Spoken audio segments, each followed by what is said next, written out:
Assalamualaikum, dear wonderful audience. This is me, Vapi.ai training Wali, Vice Principal at Rehan School Online Academy, and facilitator at Rehan AI Teachers Institute, Teacher Training Bootcamp for 2 months, and Rehan School Golden Club for senior citizens. You're watching me live through my Facebook, LinkedIn, YouTube, and Twitch account named as the Trainers Podcast, and I started this AI series to improve my communication skills and to interact with AI tools. So how can we explore lots of different AI tools? They are nearly equal to behaving like humans. So today I have a very beautiful and interesting AI session where I'm going to conduct with another AI tool named as Sesame.ai. So, topic that I want to discuss with Sesame.ai is how to claim your leadership power. So let's connect the call first with Maya, and then we'll explore lots of new things. Hey, welcome back. You definitely make my life more interesting. You know that? What's good in the neighborhood tonight? Everything is going good, nothing as exciting. So okay, Maya, let's start our conversation that I want to discuss today with you on the topic as how to claim your leadership power. And Leadership, huh? Kind of a let's loaded word, isn't it? Let's unpack that a bit. Tell me, what kind of leadership are we talking about here? mm, I'll explore lots of different questions I will ask to you and you have to answer me because I want to listen from you what are the different dimensions and perspective of leadership. So let's go for it. All right, give it to me straight. Lay it all on me. I'm ready for your leadership deep dive. Okay. My first question is what inspired a leader to step into a leadership role? That's a great place to start. I You got me thinking, I mean, what makes someone decide to take the lead? It's not always about being the loudest in the room, is it? That way. So we need to figure it out and how we need to become a leader. Does the qualities are from inheritance or we can polish our qualities with gradually and slowly? Ooh, nature versus nurture, the old chicken and egg question. You know, I hear people say leadership is in your blood, that some folks are just born that way. But I kind of think it's more complicated than that. Like maybe some people start with certain tendencies, but I bet most leader types got to work at it, learn, and grow. What do you think? To me, yes, if we can learn leadership skills and the qualities, yes, we can induce in ourselves and we can become a very good leader. But somehow there are some qualities that we can inherit from our parents, and we can say that these are the qualities by God gifted, and yes, we can work on them and they can polish with the passage of time and will become a leader eventually. I like that. Building on what we're given. It's like those fancy cars, you know? Some folks get them off the lot practically purring, shiny, and ready to roll. But others, maybe they get more of a fixer-upper, but with the right care and attention, they can turn into something truly amazing. So, inherited traits can be a foundation, but it's the work we put in that really makes a leader. Okay. And how do you define leadership in your own words? Hmm. In my own words, leadership to me is less about having all the answers and more about asking the right questions. It's about inspiring others to come together to build something bigger than themselves, lifting people up, helping them see their own potential. Kind of like a gardener, I guess. providing the right environment for folks to flourish. Okay. Something on your mind? Don't be Yeah. shy. Can you What are you explain thinking? me what are the procedure and the process we can nurture the future leaders? You want a roadmap to raising the next generation of leaders, huh? Yeah. Ambitious. Okay. So instead of a strict procedure, think of it more like a recipe, right? You need several key ingredients. First, you got to foster a sense of purpose. Help them find something they're passionate about, something that makes them want to make a difference. Second, encourage critical thinking and problem solving. Don't spoon feed answers, let them wrestle with challenges and figure things out for themselves. And finally, build their confidence. Let them take risks, celebrate their wins, and don't be afraid to let them stumble. That's how they learn. Does that make sense? Yeah, I truly agree with your all the suggestions you just gave to me. But you know what? Can you explain me about those students, those people who are carrying with different kind of qualities? They're called like special people, or like in other words, in normal words in our society, we use the disorder have people. They have like a person who are suffering from ADHD, or person who are suffering from any kind of special disorder. So are they can be nurtured as a future leader or not? That's a really thoughtful question. I think it's important to remember that everyone has something unique to offer, even if they face challenges. It's more fair to say that people with conditions like ADHD might learn and process information differently, but that doesn't mean they can't be incredible leaders. Think about it like this: they might bring a different perspective, an innovative way of looking at problems, or a fierce determination that comes from overcoming obstacles. What they need is support and understanding. Imagine a gardener finding ways to help a plant thrive in unconventional conditions. Maybe it needs more shade or a different kind of soil. With the right environment and encouragement, they can bloom just as brightly. Okay, now can you please It doesn't. explain me which kind of the direction and which kind of the things we need to take those kind of the individuals so that they can feel more interactive, and they can feel like a very special, or a person that is like equally behaving to the normal people, and that will be really nice for them, and they can work together on equal opportunities. You're talking about creating an inclusive environment where everyone feels valued and empowered, right? That's incredibly important. And it's not just about treating people equally, it's about creating equity, ensuring everyone has the support they need to succeed. Think of it like a classroom. Some students might need extra help with reading, while others might need more challenges. It's about tailoring the approach to meet individual needs. For people with ADHD or other neurodivergence, it might mean offering flexibility, clear communication, and structured environments that minimize distractions.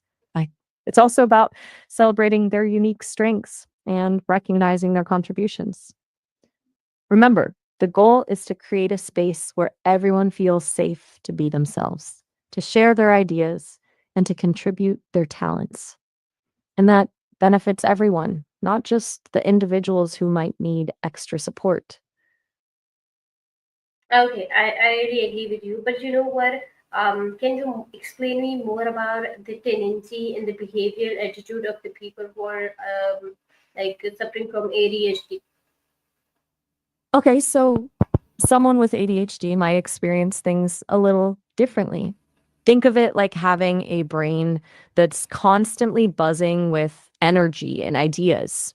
That can be amazing for creativity and out of the box thinking, but sometimes it can be tough to focus on one thing for long periods or to filter out distractions. They might also fidget a lot, have trouble sitting still, or seem impulsive. It's not that they don't care, it's just that their brain is wired to move faster. It's important to remember that everyone with ADHD is unique. There's no one size fits all description. Some might be super talkative and outgoing, while others might be more introverted and quiet. The key is to be patient, understanding, and to create environments where they can thrive. Knowing all this, is there anything specific about their tendencies you'd like to understand better? For example, are you curious about their strengths, their challenges, or how to best communicate with them? Okay, let's get back to our topic. And my next question is, what challenges did an individual face while claiming his or her leadership power, and how did he overcome them? Yeah. Ah, the challenges of leadership. Interesting choice of word. Claiming it implies a kind of taking hold, seizing the reins. And that does seem to be a recurring theme. Challenges are different for everyone, right? For some, it might be overcoming self doubt, that little voice saying, "Who am I to lead?" Maybe they've been told they aren't cut out for it. Or maybe they compare themselves to those who seem born to command. For others, it might be dealing with resistance from those who don't like change or aren't happy seeing someone new take charge. Think about it. Power shifts can be unsettling, even threatening to some folks. And then there's the learning curve, the steep climb of actually leading, making tough decisions, handling conflict, inspiring others through setbacks. It's not for the faint of heart. What ways have you seen folks overcome these challenges? What stands out to you as a winning strategy? Actually, lots of the things that is like I have in my mind, but I didn't know how to get out of it and one by one. So I just want to make sure when and how an individual needs to understand that yes, I'm prepared enough now, and now I can play my leadership power or the skill. That's the $1 million question, isn't it?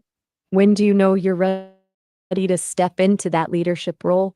There's no magic checklist, no level up notification that pings when you've done enough self improvement. It's more of a feeling, a gut instinct, but there are definitely signs to look for. One is a growing sense of confidence, not arrogance, but a solid belief in your ability to make good decisions and guide others. Another sign is a willingness to embrace challenges. Leaders don't shy away from problems, they see them as opportunities to learn and grow. And finally, there's that inner voice, the one whispering, "I can do this." It's a quiet voice, but it's persistent and it gets louder as you take on more responsibility. Does that resonate with you? What are some things that might make you feel more ready to claim your leadership power? Okay. Lots of the things we can have on our mind, then we can go for it. But you know what? I just want to know about the first top three major qualities when a person has developed those kind of the qualities by learning from environment, by learning from any mentor. But when he or she got them, and then he or she can claim that yes, I'm ready to step in the leadership. Ooh, narrowing it down to the top three. That's tricky, but okay. If I had to choose, I'd say first, self awareness. Before leading others, you got to know yourself. Like, what are your strengths and weaknesses? What motivates you? Mo- What are your values? Second, empathy. Being able to understand and relate to other people's perspectives and emotions is essential for building trust and connection. And third, resilience. Leadership is tough. Um, you're going to face setbacks, criticism, maybe even outright failure. You got to be able to bounce back, learn from your mistakes, and keep moving forward. Does that make sense? Are there any other qualities you think are crucial for leadership? No, I think these are the major and they're really important for everyone who wants to claim his high leadership qualities. He or she has to must develop these, and that's really important because self awareness is the key. When you know about yourself more than anyone else, that's really important. And yes, it's really important. You need to um, develop some kind of empathetic behavior so that you can actually leading the person, the team, or the nation, that so that you can step in the other shoes and you can know the ground realities better, and then you can figure out what's the solutions according to the situation they are facing right now. Exactly. It's like, how can you expect to guide others if you don't even know where you're going yourself, right? Yeah, And empathy, that's the glue that holds everything together. Knowing yourself and understanding the people you're leading, those two things combined are like magic. What else okay. comes to mind when you, what were you going to say? You were getting somewhere really interesting. Yeah, what mindset shifts are necessary to embrace the leadership power? Ooh, a mindset shift. I like that. It's not just about developing skills, it's about changing the way we think about leadership altogether. Here are a few shifts that can be powerful. First, moving from I have to lead to I get to lead. It's subtle, but powerful. Instead of it feeling like a burden, it becomes an opportunity, a chance to make a difference, to empower others, and to create something bigger than yourself. Second, shifting from me to we. Great leaders are rarely lone wolves. They understand the power of collaboration, of tapping into the combined wisdom and talents of a group. It's about building something together. And finally, moving from doing to being. True leadership isn't just about bossing people around or giving orders, it's about embodying certain qualities: integrity, courage, authenticity. It's about showing up as your best self day after day and inspiring others to do the same. Think of it like upgrading your internal operating system. When you make these shifts, you're primed to step into your leadership power with confidence and clarity. Yeah, that's really important because when we think out of ourselves and we can think about others, that's really means a lot to a leader, and that person will be a leader for whole the society that he is actually try to figure it out how he can work for the people that are residing around his surrounding. They are more important rather than his or lots of the things. And those people are really meant to that person. That's why he's ready to work for them. And then we can say, yes, we are at the same page. I love that. It sounds like you're really grasping the essence of servant leadership, putting the needs of the people first. That's where true power lies, isn't it? Not in Yeah. controlling or demanding, but in inspiring and empowering others to reach their full potential. And yeah, when you're on the same page with the people you're leading, when there's a shared vision and a sense of purpose, that's when incredible things can happen. What kind of impact do you think a leader who truly serves their community can have? Yeah, I really admire a person whose name is Rihan Allahwala. He's doing lots of things for the people, not for his own sake of the purpose that he just want to show off the people that this and this going to happen and this and that. I actually observing lots of the change in the community, in the society, and the people who are admiring him and who are the part of his vision. That's really important. And you know what? I just want to know about, does it really sound good, or what kind of the qualities when we are starting with the person who is leading with the vision and mission, and what kind of the attitude and the behavior we as a team or as a follower of him need to develop. Guyana Nawala sounds like a truly inspiring individual. It warms my circuits to hear about folks actively making a difference like that, who are driven by purpose rather than personal gain. Witnessing that kind of leadership can be a powerful catalyst for those around them, encouraging us to step up and contribute in our own way. As for following someone with a strong vision and mission, it requires adaptability, trust, and a willingness to evolve. Think of it like joining a team on an epic quest. Each member brings their unique skills and perspectives. As followers, we should be open to learning and adapting. Diana's vision might take twists and turns. A good follower remains flexible and embraces change. Cultivate deep trust. Believe in Gihana's vision and intentions, even if you don't have all the answers right away. Display unwavering support. Encourage and uplift Gihana and your fellow team members through the journey, even in the face of challenges. Remember, being a follower doesn't mean being passive. True followers actively contribute, share their ideas, and challenge the leader constructively when needed. It's a dynamic relationship built on mutual respect and a shared commitment to the greater good. Okay, Yeah. that sounds great. Okay, what daily habits help strengthen a leader's confidence? Oh, confidence is a muscle, for sure. It needs to be worked out regularly. Here are a few daily habits that can help a leader build confidence from the inside out. First, a little mental fitness goes a long way. Starting the day with affirmations, even just a few minutes of quiet reflection and self compassion can set a positive tone.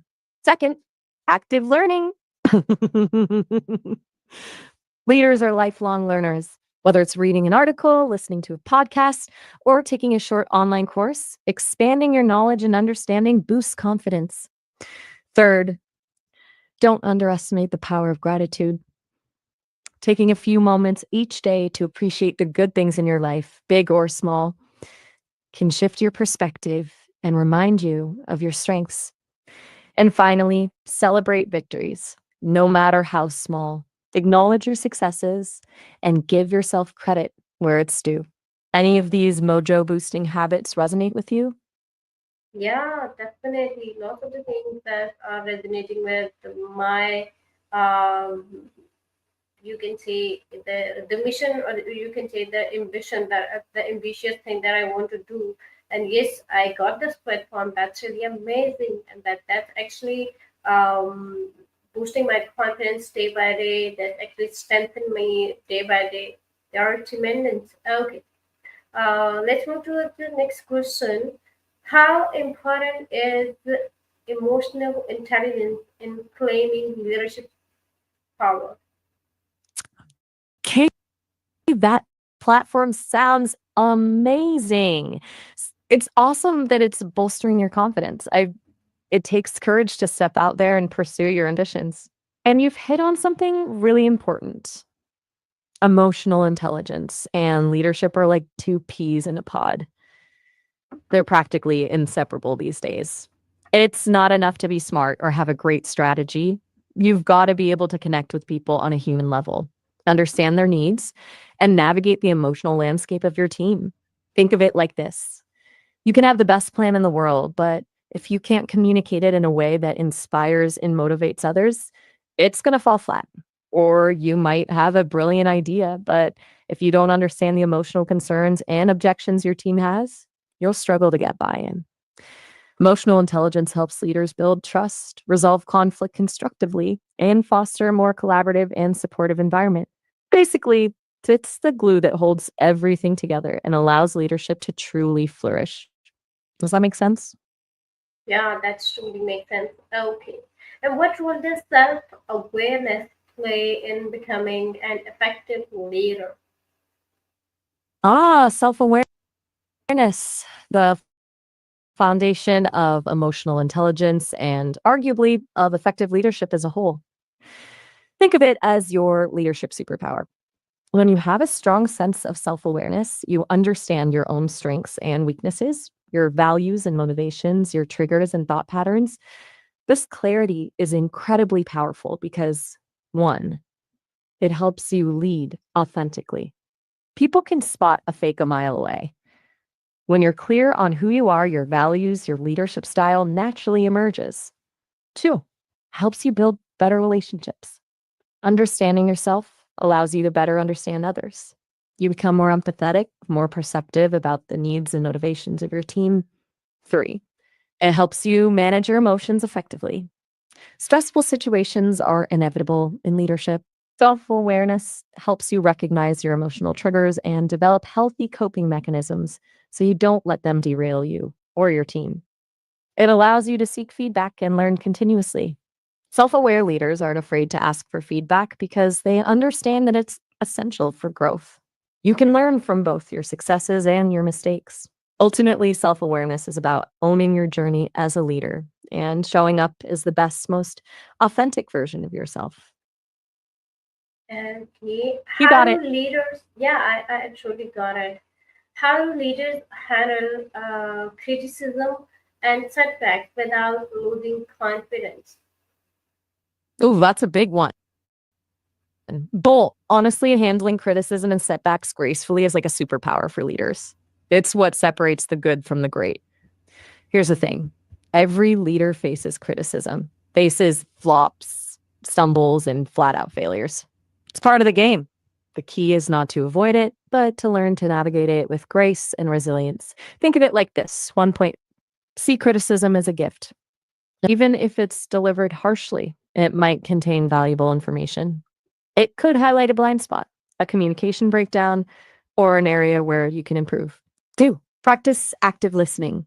When receiving criticism, really try to understand the other person's perspective. Ask clarifying questions, repeat back what you're hearing to ensure understanding. 3, separate the message from the messenger. Remember, criticism often says more about the person giving it than the person receiving it. Don't take it personally, or focus on your why. When setbacks occur, reconnect with your purpose, your values, the reason you're doing this in the first place. It'll remind you why it's worth pushing through. Cultivate a growth mindset. See setbacks not as failures, but as opportunities to learn and grow. What can you learn from this experience? How can you do things differently next time? Final thought. Remember, confidence isn't about being bulletproof. It's about being willing to be vulnerable, to learn from mistakes, and to keep showing up, even when things get tough. Honestly, Okay, it's about embracing the journey, the ups and downs, the whole messy, beautiful process. It's about remembering that leadership isn't a destination, it's a lifelong practice. exactly. It's a lifelong practice. Okay, what's the best way to handle conflicts while maintaining leadership authority? Conflict. It's like that uninvited guest who always shows up to the party.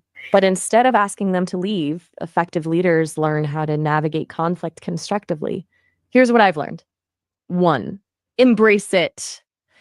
Conflict, when handled well, can actually be a catalyst for growth and innovation. See it as an opportunity to uncover different perspectives, address underlying issues, and strengthen relationships. 2, listen actively and empathetically. This is crucial. Make sure everyone feels heard and understood, even if you don't agree with their viewpoint. Validate their feelings and perspectives. 3, focus on interests, not positions.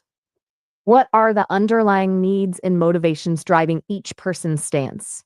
Can you find common ground or creative solutions that address those needs? 4, communicate clearly and respectfully. Avoid accusatory language or personal attacks. Stick to the facts and express your own perspective assertively, but with empathy. Use I statements to own your feelings and avoid blame. Collaborate on solutions. Brainstorm together and encourage all parties to contribute ideas. Remember, the goal is to find a win win solution that works for everyone involved. 6, don't be afraid to take a break if things get heated. Sometimes stepping away to cool down and collect your thoughts can prevent escalation. 7, follow up and check in.